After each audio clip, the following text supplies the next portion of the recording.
I'm out here in the grass. Got the place to myself. And thought I'd just walk through the grass, look for an arrow that I lost a few weeks back. And boy, it's just gotten so deep. And I'm crouched down here at grass level. And I'm imagining what it would have been like, you know, 200-300 years ago, if you were an Indian out here, you know, waiting in the grass for some antelope to come by, or maybe some buffalo are feeding close by and you're trying to sneak up on them. We take so much for granted, you know, the safety and security of our home and being able to turn on the water and go to the refrigerator in the grocery store. But, you know, when you've got a family and you don't have any of those amenities, and today's kill might feed, you know, a whole bunch in your tribe, and they're dependent on you to do a good job, boy, the pressure would be on. I can't imagine, you know, and you wouldn't have these fancy bows and arrows. I'm just like a little kid. I have a wild imagination. I guess that's from working in that noisy chill plant. Your mind wanders, and I just look forward to these days off when I can get out in the early morning before everybody else is up. It's still cool.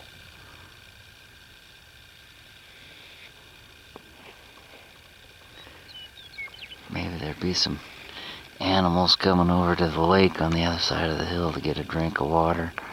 Gotta ambush them, you know. Maybe you got a couple of buddies with you, and they're spread out, giving some sort of hand signals. They weren't stupid back then.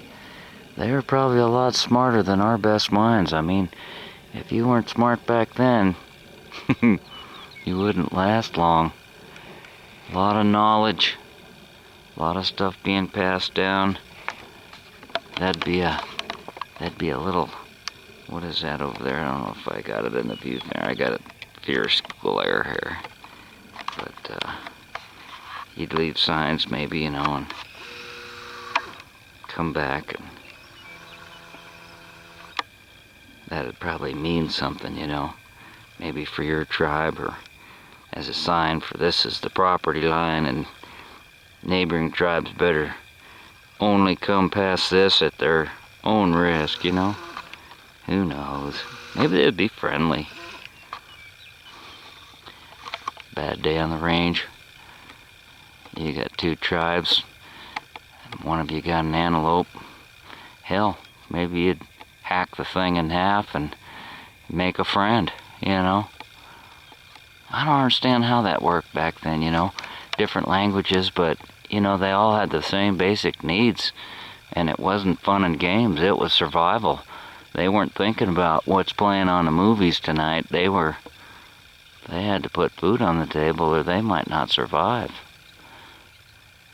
What a life. What a life. But they must have been good at it, because they're still here today. And oh, what we put them through.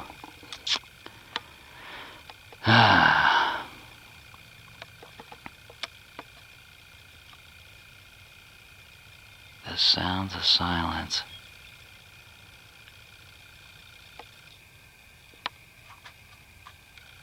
Oh well, I need a burrito. That's what I need.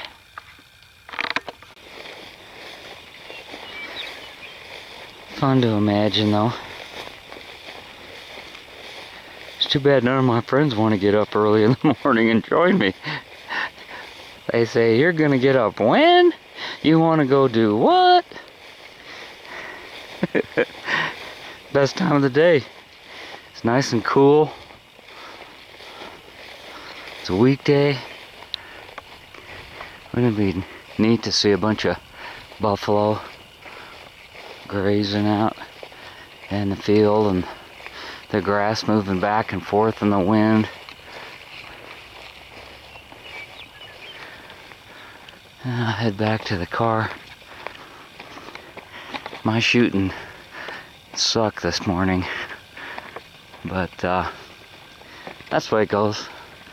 You know, that's why you practice. You shot what? When? Where? This must be the liar's bench.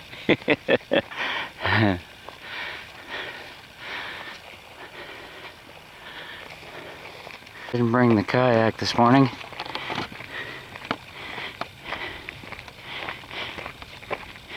Here's little Valerie, sitting there waiting like a lost red-headed stepchild, abused and neglected.